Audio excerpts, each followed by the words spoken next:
Grand Rising, and welcome to the Voice of Cheryl. I am Toothless Tiger, and glad to be here. I know it's been a while since I've been on the camera, but I had an accident with my computer. I wasted some water and didn't know that it had gotten under the bottom of my computer. And so I was down for the count, but I was able to secure a new computer, and I'm back, and I'm glad to be here. There's so many different things to talk about with all the craziness that's going on in the YouTube streets with the censorship and stopping us from coming together as a people. But ain't no stopping us now. Thank you, Kwame Brown, for having the courage to come to YouTube and to address your issues and then bring the real issue to your people. We the people are here, and we're going to speak out one way or another. So it's going to happen to all of us. I expect no different, but I'm in it for the long haul. There's not a lot I can do, but what I can do, I want to be found doing it. And I just want to talk to my people right now. You know, I let everybody know today that I am a Moor. And a lot of people take issue with that, and they kind of tremble because they tend to think being a Moor is a member of an organization. Unfortunately, that's not a true statement. And I could say, fortunately, that's not a true statement. That's our bloodline. That's who we were before we were called Negro, Blacks, Coloreds. That's who we are as a people. Has nothing to do with sovereign citizen. That's something that has nothing to do with you as an American. We are Americans, and we need to take our place. We need to get in the honor of our mothers and fathers. And the way we do that, and I know people don't want to hear this, but we need to know where we come from. So we need to start researching and studying, learning these laws. One thing that Thurgood Marshall said, and he was the first Moor justice that we know of. And what he said was the same laws that are used against you are the very same laws that you're going to have to use to fight the system. Because it is a system. And there are many systems in place that are against us. Not just one. But one of the systems are the quiet weapons for silent wars. So we need to be intelligent about this thing. Our anger and our attitudes, not this time. They're not going to work. We need to do the work and use our intellect. We are some very brilliant men and women, and we've forgotten that. But I promise you, if you would just start reading the Christian Black codes and just see how they correlate with today's laws in the municipalities that we live, in our cities, I guarantee you a light will go off in your head and you'll say, golly, wow. That's what I said, golly, wow. Although, you know, I love to use my second language, which is God damn. But sometimes I just like, golly, wow, that shit just sounds good to me. I would like to just kind of go over, you know, a lot of people have been hotepped, beat down. We have the 5%ers, the 1%ers, the Hebrew Israelites. We have the Muslims. We have the Christians. We have all kind of organizations. But I'm not talking about an organization. I'm talking about a people. A people of honor and integrity. A people that have lost their way by social engineering, of course. We didn't just lose our way when we invented everything. Today we can't invent shit. Let them tell it the only thing we can invent is some new way to cook some dope. Not true. We cannot believe that. One of the things I like that Kwame was talking about was putting trades back in schools and getting our boys at a reading level where they can get past themselves. And I say get past themselves because when you really realize the only person that you're competing against is you, that means something. You see, law begins and ends with you, the individual. And those are what we call unalienable rights, which we were born with those, but of course, there was a theft of our birthright. Therefore, we don't realize that we too have the right, not just civil rights, we have human, unalienable, God-given rights to be. Now, how do we get there? We're going to start with the children, and that's another message that I love that he preached, the children, because not only are they our future, they're our only hope.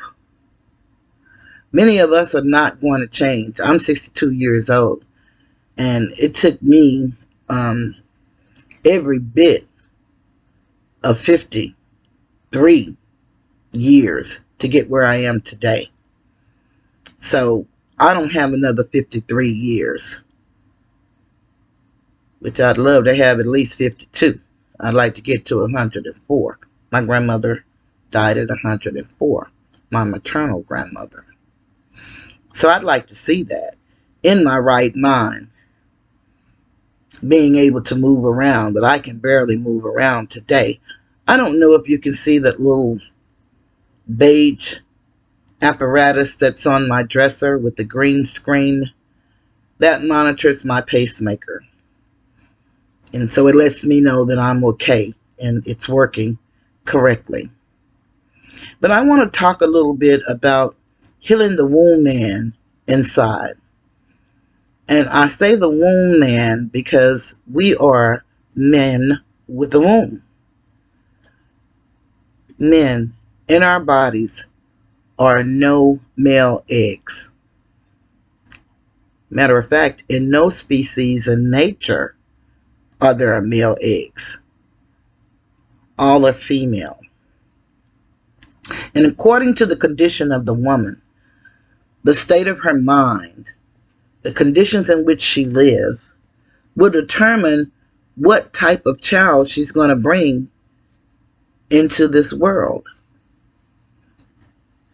I don't know the metamorphosis that takes place inside of us that brings on the male child, but it is truly an honor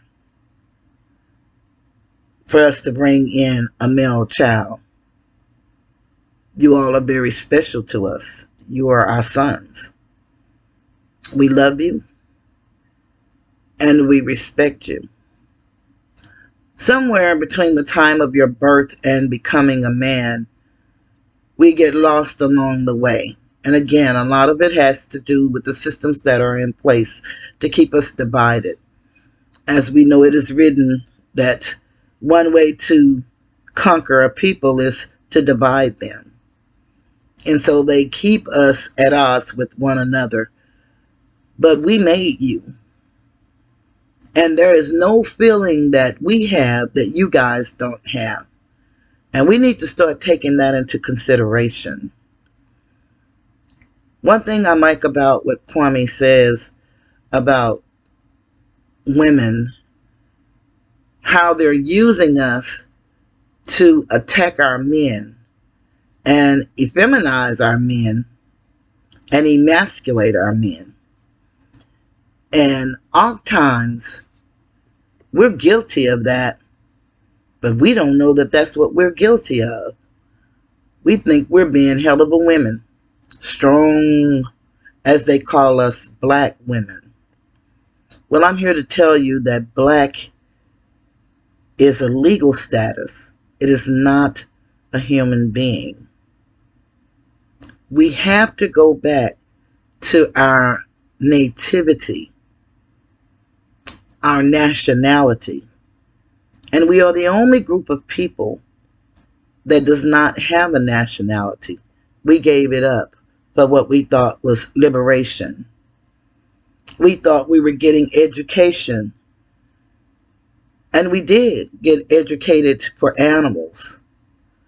We didn't get erudition, which is knowledge, skills. They were not looking for that. That was not in the plan. If we recall, any of us that are 40 years and older, maybe some a little bit younger, but definitely 40 years and older, as the story goes, we were not even allowed to read. And then when we were allowed to read, they gave us a book, and it was the Bible. We were not allowed to be with our families. We were not allowed to be together.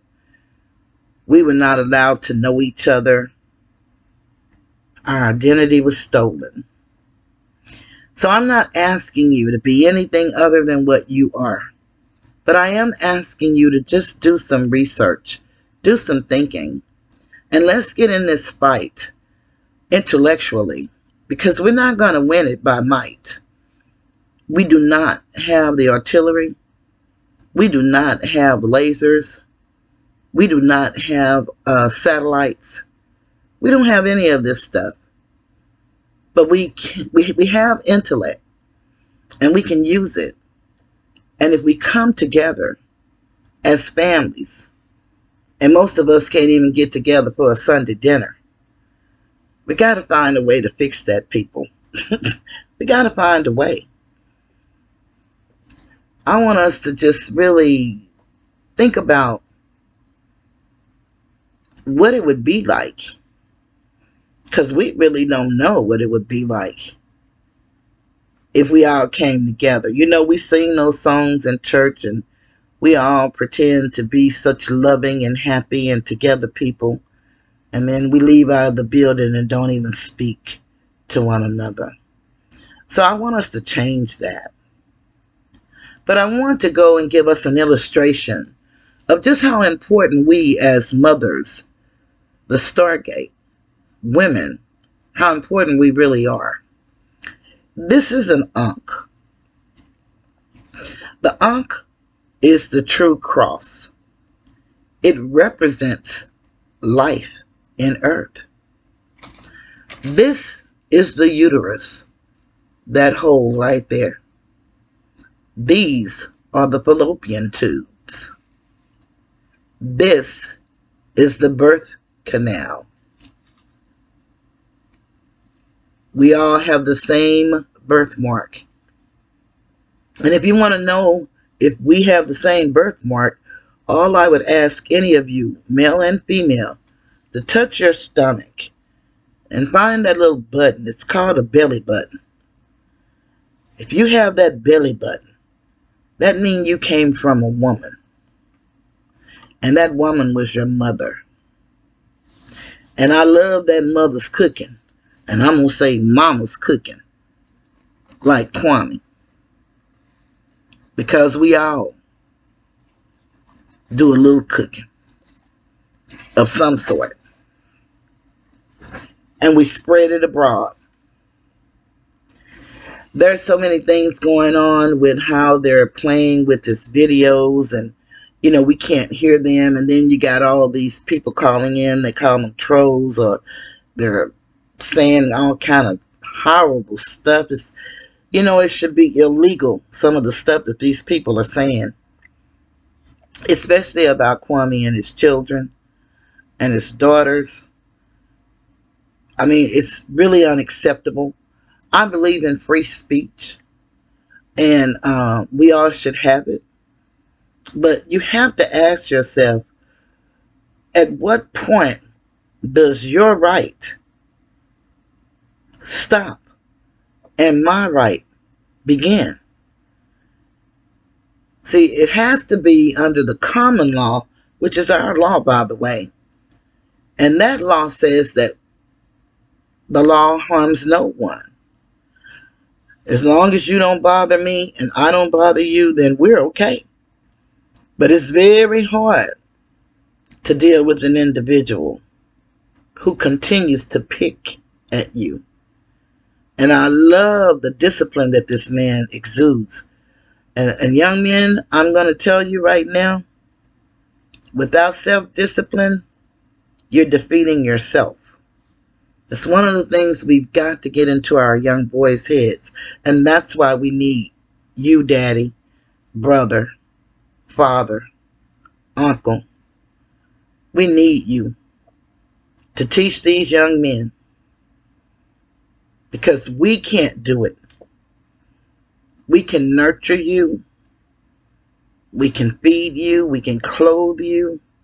We can provide for you. And we can teach you right from wrong. But some of those things that are innate and only to men, as a mother, I can't give you that.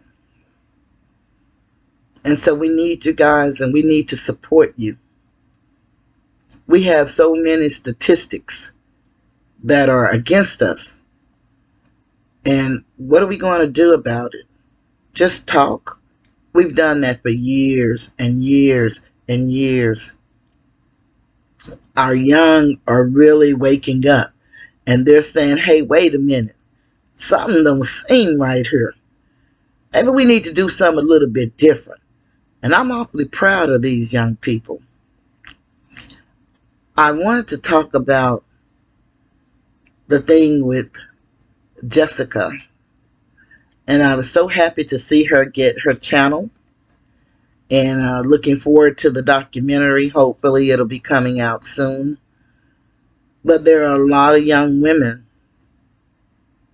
that have suffered what Jessica has suffered.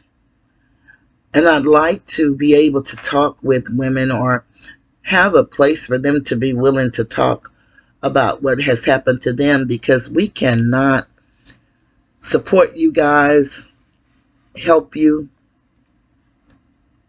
or heal without dealing with our issue.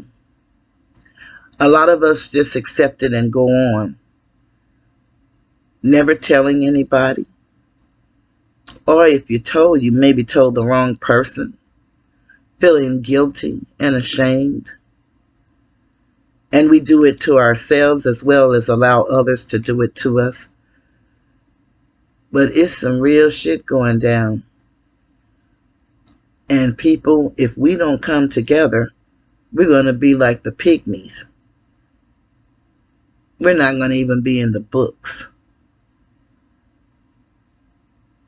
You know, what we have to change is the narrative. Perhaps we can't change this system, but we can change the narrative. If you notice, if you look at the news on every channel, I live in Dallas. So in every channel, we have channel 4, channel 5, channel 8, channel 11. On all of these channels at the same time, simultaneously, they're all telling the same fucking story with the exact same words. That's mind control. That's not news. Never in the history of my 62 years have I seen the news the way I've seen it in the last 2 years. I mean, every channel tells the same exact story at the same exact time. And they use the same exact words. Words are powerful. They mean something. You have to really mean what you say. And say what you mean. Because people only hear what you say. They don't hear what you mean. And most of us, you know, we're not clairvoyant. So we can't read your mind. And we can't interpret for you. We can only perceive and hear what you say to us. Perception is everything. I want to talk about our young men. We have so many young men that love their children. And the thing that this girl is doing to Kwame with his babies and not allowing him to see them and taking him through all of these changes, a lot of our young brothers are having the same problem. They pay child support, but they can't see their babies. And I know that it is a lot of young men love, love, love their babies, and they want to be in their babies' lives. Mothers, we got to find a way to make this happen. We have got to find a way to make this happen. I'm not talking about the crazy guys. I'm not talking about the domestic abuser. I'm talking about the guy who wants to see his children because they are his children. And he's responsible. And he loves them. Whether he has a job or not. He can put something into the life of that child if you only give him an opportunity. I've seen it. And we know that it takes fiat, Federal Reserve notes. We know that it takes that in order to live. We understand that bills need to be paid, but they need to be paid regardless. But you cannot give back time. Time is the only thing that you lose that you can't get back. You cannot give it back. And it is written, for as much that lie within me, I'm supposed to do my best to keep the peace. Mothers, we need to start doing that. Relationship with a parent and relationship with a child, they're two different relationships. And what I mean by that is the relationship between you and the father and the child and you and the child are different relationships. There is a thing called co-parenting. And even if you can't co-parent, there is a thing that's saying doing this in the best interest of our child. Because it's the right thing to do. And the child is a part of both of you. So therefore the child needs you both. I was a child support mother. Yes, I was. But I also was a mother that kept the lines of communication open between my son and his dad. And what I learned was I couldn't control that relationship. I had to allow them to have their own relationship, whether it was one or not. All I had to do was make it available to them. And I did that. And my son and his father had a beautiful relationship as one could have up until he died. And for my son's sake, I'm truly grateful that I made it possible for him to know his dad on their terms and not mine. Mothers, we've got work to do. And I'm not beating up on you, sisters. I'm not. Because we have so much that we're trying to deal with. So much. I look at the story about Brother Polite and it's disheartening. Don't know if it's true. Sounds like it could be, but you know, hell, they indicted a ham sandwich, so it doesn't take much for them to indict somebody if that's what they want to do. But I think about the 14-year-old baby who's caught up in something that she will never be able to get that innocence back. The violation alone, if it is true, is life-changing. That's happened to a lot of us. And we haven't told anybody, or we told the wrong somebody. But I would say that we need to start talking. We need to get this trash out of us. We have work to do, and we have an enemy. We need to get over this thing called racism.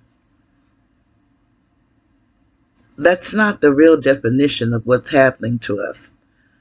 They gave us the race card, as they love to call it, so that we can stay divided.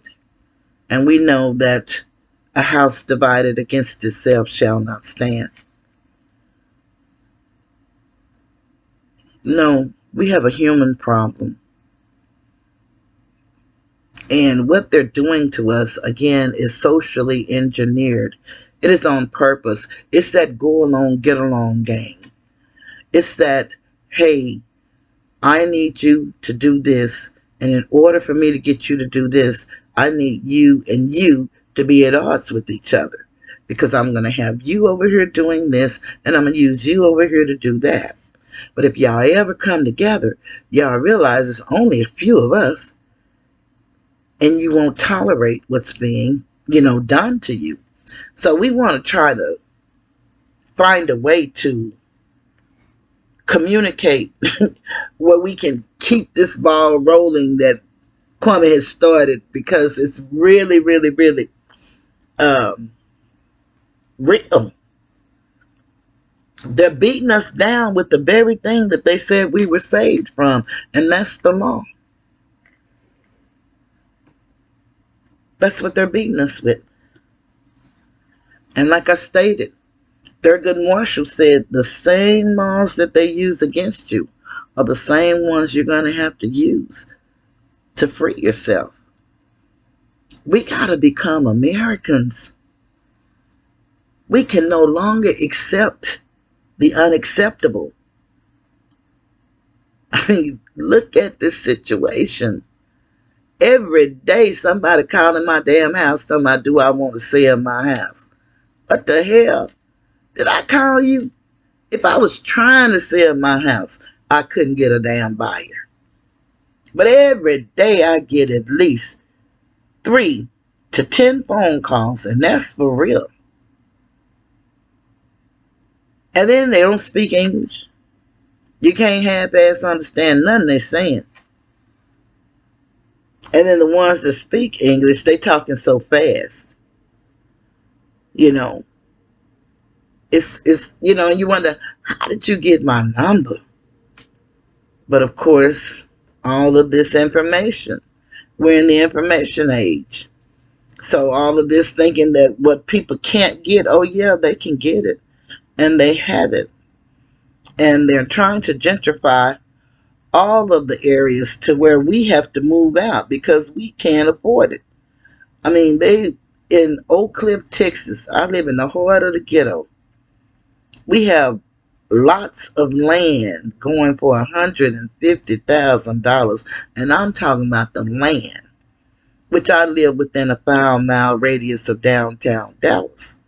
So, of course, they want this area. But I'm like, hell no, we won't go. Not without a fight. So, I don't know. It's so much to talk about. I stated I was going to start going live so that perhaps I can actually talk, because it's very hard for me to engage in a conversation with myself. And I don't write anything down. Again, that goes back to my discipline. I don't do that. But there is so much to share and to talk about. And we can help one another heal. And then we can get in this fight, which we're going to jump in regardless. We got to get behind our men. We can see what they're doing. They did this to us through the Willie Lynch letter, and it could be real, it could be fake, who gives a damn? The story makes sense.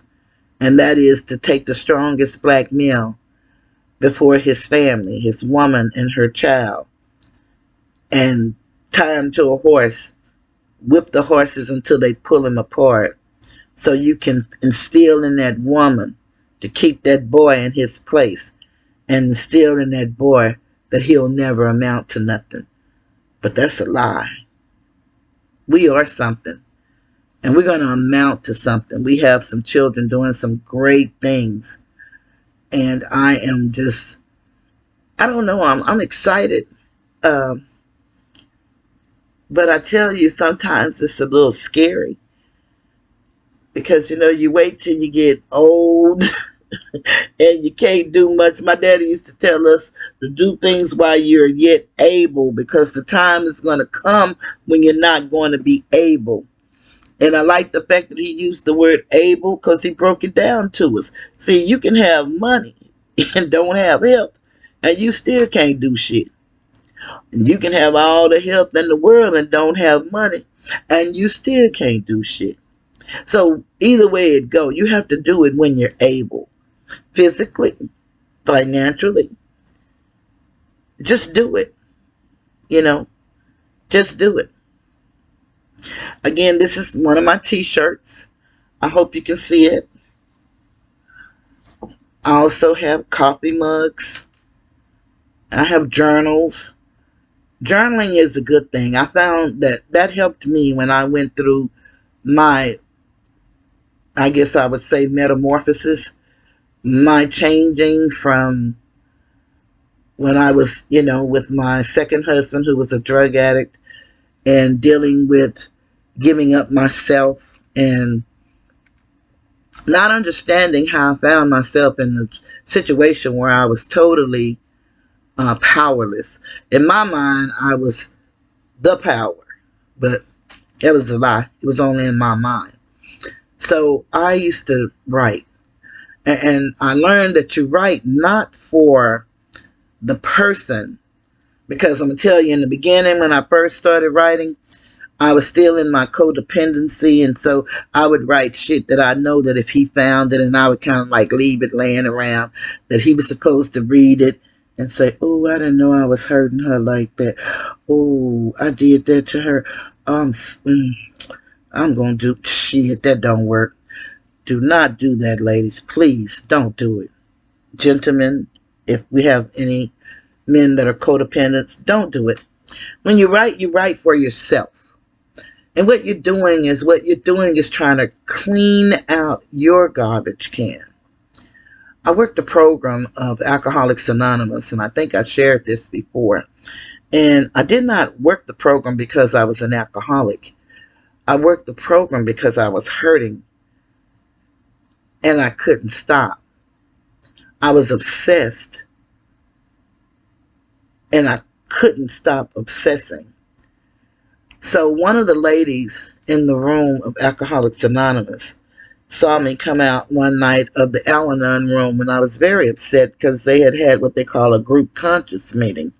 And a group conscious meeting is, because AA is not ran by any one person, nor is Al-Anon. Al-Anon is for the family members of alcoholics and drug addicts.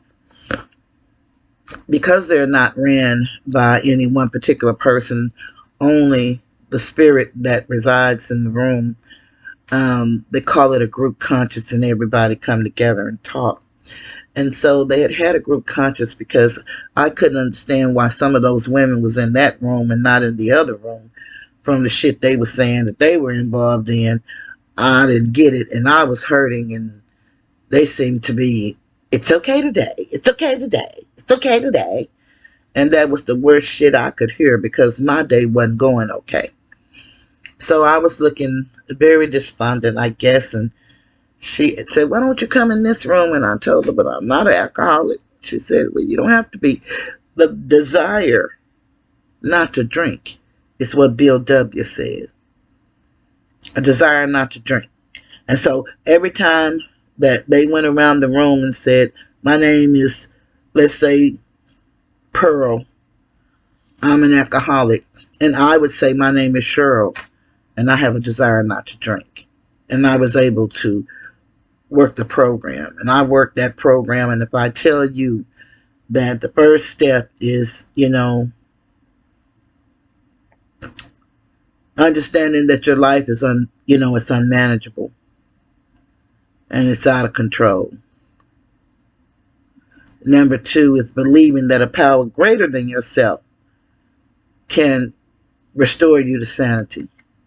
And number 3 is giving yourself over to the power. Surrender. Step 4 is take a fearless moral inventory of yourself. Not your mate, not your mom, not your child, of yourself. And then they have a saying in AA that if you don't do a fifth step, then you'll drink a fifth.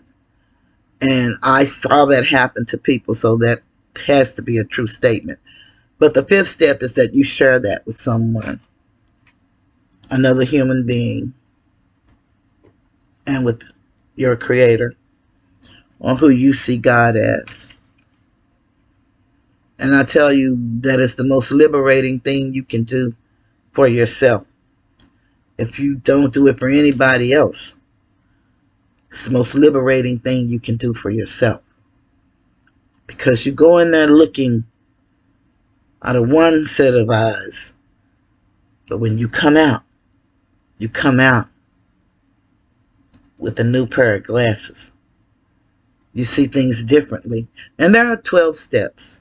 I used to know them all, but unfortunately, I can't recite them all in the order. But it really opened my eyes and helped me become the person that I am today.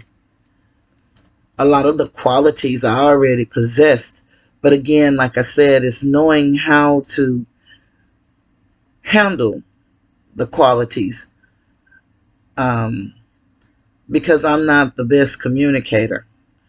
It's very hard for me to listen to stupidity in my mind. What I think is stupidity, I'm not going to be able to do it. Seeing Kwame and the way he listens and the way he's willing to talk to people, no matter what they're saying, and those people be saying some stupid shit at times, but that has helped me. I'm not quite there, of course. This is a long time of being the way I am, but it has helped me. But I tell you, it is nothing like loving yourself, especially when you thought you loved yourself, but you really didn't. It's nothing like it in the world. I suggest you try it. Loving yourself. Dealing with that pain that's inside. We all have it. We all have it. And one of the things I found that a lot of people had a problem with in the room of AA was that some of the things they've done, they felt they were the only people in the world who had done those things. But, you know, one thing I noticed when I first started going to Al-Anon, and the same in AA, people would tell their stories, you know, kind of when you knew you don't really want to talk, so you kind of just sit there and listen. And then you be listening to some shit and you be like, damn, I don't know her. Shit that sound like me she talking about. And you swearing in your mind that that person is talking about you. Well, that person really is talking about you, but they're not talking about you. They're talking about themselves. What you come to find out is, hell, we all have the same life issues. So we may dress them up and mask very well. Mask. That's what we doing now, right? Masking it. Now, for years, we've been telling people to take the mask off. Be yourself. Show who you are. And now they're telling us to put a goddamn piece of paper over our face. And that's going to save us from the world's deadliest disease ever. What can I say to that? Put your mask on. I know I do if I go in these people's stores or whatever. I don't go many places, but I obey rules. I do. But man, the shit they got us doing. I don't tell anybody what to do and what not to do. But my daddy taught us that if you was born to burn, you ain't gonna drown. That's how I live my life. I don't want to go either one of those ways. I don't control it either. But I live my life as honest as I can, as friendly as I can, minding my own damn business. Love hearing about yours if you want to tell it. Ain't no need of me lying. I'm sure I'm going to give you some unsolicited advice. I have a habit of doing that too. I mean well. Some people say I sound like it, some people say I don't, but hell, what can I say? But I just thought I better get on here and let my subscribers know that I'm still truly grateful. I'm thankful. It's been a minute since I've been here, but I don't plan to stay away so long. I thank y'all for staying in here with me and hope you will continue to stay with me. I'm going to be doing everything in my power to help our people, we the people, keep this thing rolling. I'm here in Dallas. If anybody in Dallas want to try to get together and do something, if it's nothing but send emails or to the school board to talk about the coding and the trades, getting them back in the schools. Like I say, I don't do too much getting out, but I can get out, and I will get out if I have to. Don't do a lot of walking. Get short of breath. But I can use my voice. I can pick on the computer, and I'm willing to do what I can financially, although I don't have much. I'm willing to share the little that I have. If we want to try to do something as a community here in Oak Cliff, Texas, I think it's a few of us that live here and do something. I'm willing to participate. I have my email in my description. Feel free to contact me. Not only do I have the journals and the coffee cups, but I also have the mouse pads. And those are the things that I am selling as my merchandise. Again, if you don't want the cuss word, we can substitute the U. So you don't have to worry about that if you don't walk around talking like I talk. And I'm going to get ready to close this one out. I just want to touch bases. I want to ask anybody, if it's your first time to my channel, if you would please subscribe. If you would hit the like button and leave a comment. If you're returning, like and leave a comment and share with somebody. Maybe somebody need to hear something that I said. Hopefully I said something that would make you smile or make you laugh or make you think. Whatever it does, I'm here and I plan to be here for a while. So I will be returning soon. You guys have a beautiful day. And I am gone. Goodbye.